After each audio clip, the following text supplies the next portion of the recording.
Bienvenidos, bienvenidas, queridos amigos y amigas de Cinefilia. Veréis, con este film que reseñamos hoy, terminamos nuestro tributo, por un lado, al personaje surgido de la mente maravillosa de Mary Shelley, y por otro lado a la productora que hizo de este monstruo una de sus señas de identidad, como fue la Hammer Film.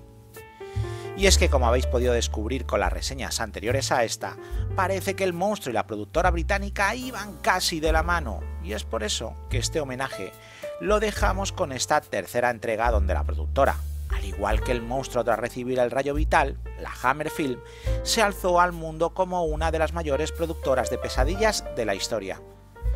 Y es que no estamos hablando de otra película, sino de la portentosa y quizá infravalorada La maldad de Frankenstein, film rodado en 1964. Si las primeras películas de la Hammer sobre Frankenstein y Drácula se realizaron cuando la productora empezaba a despuntar en la década de los 50, aquí nos situamos cuando el estudio británico estaba en lo más alto a mitad de los 60. Y eso se nota. Veréis, ya se dispone de presupuesto para rodar exteriores, para pagar extras, para realizar efectos visuales como la rotoscopia, trabajo con maquetas y matte painting. Y es que no es casual que ya esté detrás de este film como productora la Universal.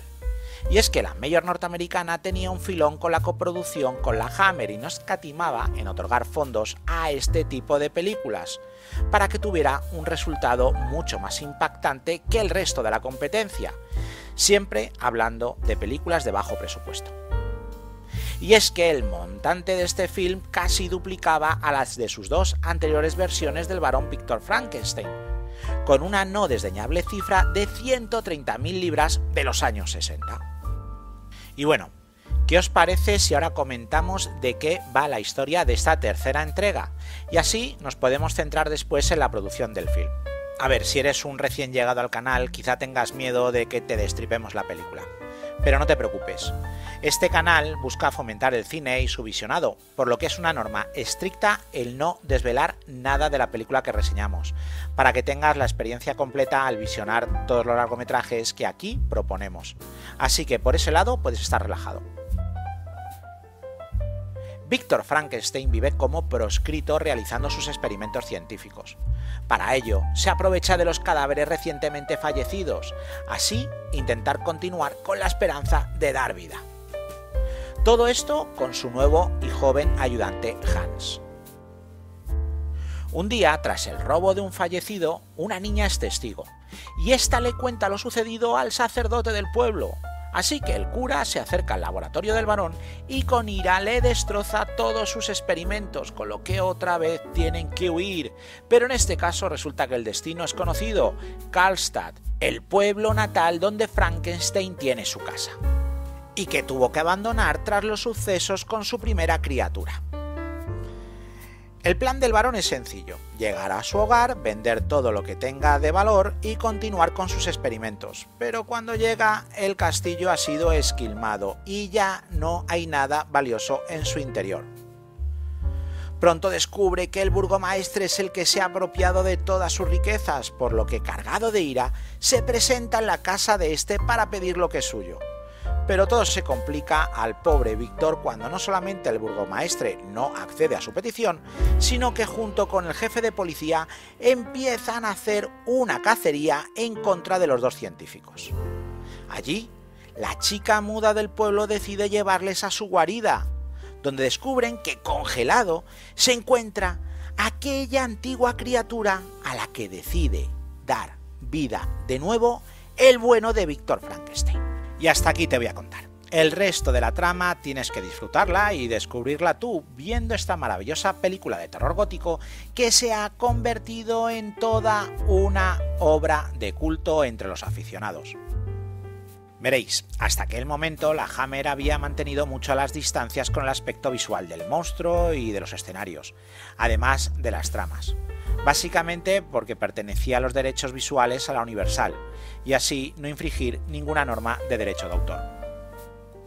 Pero claro, aquí la Universal partía como coproductora, y tenían el beneplácito para adaptar lo que quisieran de aquellas viejas películas en blanco y negro. Esto permitió a John Elder que escribiera la trama con varias influencias de algunas películas de la mayor norteamericana. En este caso cogió prestadas algunas premisas de Frankenstein y El hombre lobo de 1943. A ver, una cosa. Sé que aquellas películas que mezclaban monstruos era un producto menor dentro de aquel cine que ya era de perfil bajo. Pero de todos los subproductos creados por aquellos entonces, este film, dirigido en 1943 por Roy William Neill, es de esas películas que no solamente es salvable, sino que sinceramente es bastante interesante, por lo que seguro que en algún momento la vamos a reseñar en el canal. Pues lo dicho, el guionista John Elder cogió prestadas algunas ideas de aquel film para crear una de las más interesantes tramas sobre el barón Victor Frankenstein. Pero, ¿quién es ese tal John Elder? Si recordáis la reseña de La maldición de Frankenstein, primera entrega de la Hammer sobre este singular científico y su monstruo, os comenté algunos datos sobre la historia de la productora y de sus dos dueños, el actor Will Hines, más conocido como Hammer, y sobre el propietario de cine Carreras, y que al final fueron los hijos de estos los que continuaron con la productora hasta aquel momento de finales de los años 50. El caso es que en la siguiente reseña, el de La venganza de Frankenstein, hablamos algo del hijo de Carreras, que actuaba como presidente ejecutivo de la Hammer. Pero, ¿qué pasó con el hijo de Hines?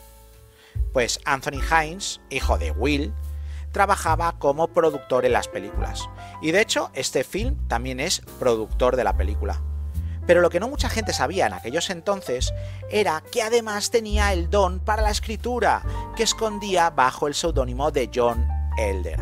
Su trayectoria comenzó 3 años antes de este film con La maldición del hombre lobo, para realizar luego 3 films míticos más como eran El fantasma de la ópera del 62, La patrulla fantasma también del 62 y la espectacular El beso del vampiro del 63, para llegar a esta maldad de Frankenstein, un guionista glorioso y elegante que sabía enrevesar las tramas como pocos y crear ese tipo de finales míticos de la Hammer. ¿Y quién estaba como director del film? Pues otro autor mítico del terror británico, el gran Freddie Francis. Veréis, para hablar de este autor hay que ponerse en pie. Fue uno de los cineastas totales, camarógrafo de joven, director de fotografía y por supuesto director de cine. Freddie Francis será tratado como uno de los mayores directores de foto de la historia del cine. Como ejemplo, las grandes películas a las que dio luz y color, y si no me creéis, atentos. Veréis, algunas películas suyas fueron Un lugar en la cumbre de Clayton, Suspense, también de Clayton, El hombre elefante de Lynch, La mujer del teniente francés de Karel Reid, Dune de Lynch, El cabo del miedo de Scorsese o Una historia verdadera de Lynch.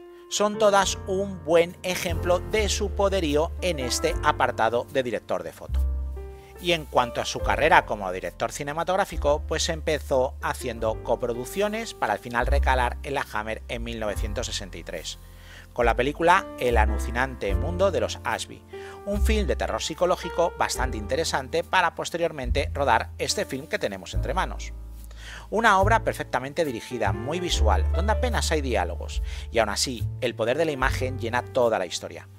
Su portentosa visión de director de foto crea en este aspecto, junto a la composición del plano, un verdadero placer para la vista. Pero hay que decir que si enlazó su nombre a una productora, el bueno de Francis, esa fue justamente con la competidora de la Hammer, la Amicus Film, donde realizó algunas de sus mejores y más memorables películas. Y ahora me van a permitir un momento para hacer un pequeño paréntesis en la reseña. A ver, ¿os gusta el cine clásico de todas las épocas y géneros? ¿Eres un aficionado al cine y quieres que te dé a conocer o que te recuerde ese film mítico que ha hecho de este arte uno de los más populares? Pues si es así, no lo dudes y suscríbete al canal. Así no te vas a perder nunca ninguna de nuestras reseñas, que cabalgan por todas las épocas y géneros, con el único límite de que sean películas interesantes desde el aspecto artístico o técnico. Y si además te está gustando este vídeo, por favor regálame un like, que me hace muy feliz ver esos pulgares hacia arriba. Pues lo dicho, la productora que volvió otra vez a su monstruo fetiche contó con el portentoso Peter Cushing, que vuelve a tomar las riendas de la película. Es aquí quizá donde más protagonismo tiene, siendo su personaje el hilo conductor de todo el film, siendo el monstruo solo el elemento de atrezo dentro de la historia. Su actuación vuelve a ser elegante a más no poder, su presencia descomunal en pantalla, donde solamente él arrebata el plano a cualquiera de sus compañeros de reparto.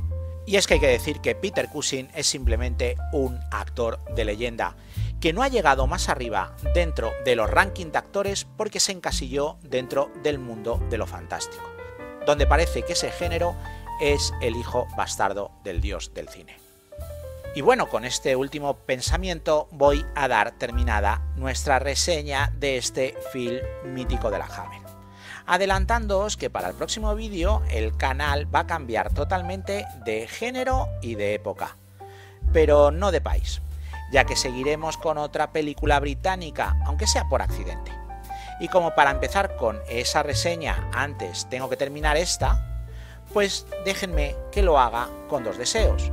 El primero, que seáis inmensamente felices o lucháis por ello, no hay mejor lucha que esa, ya lo sabéis.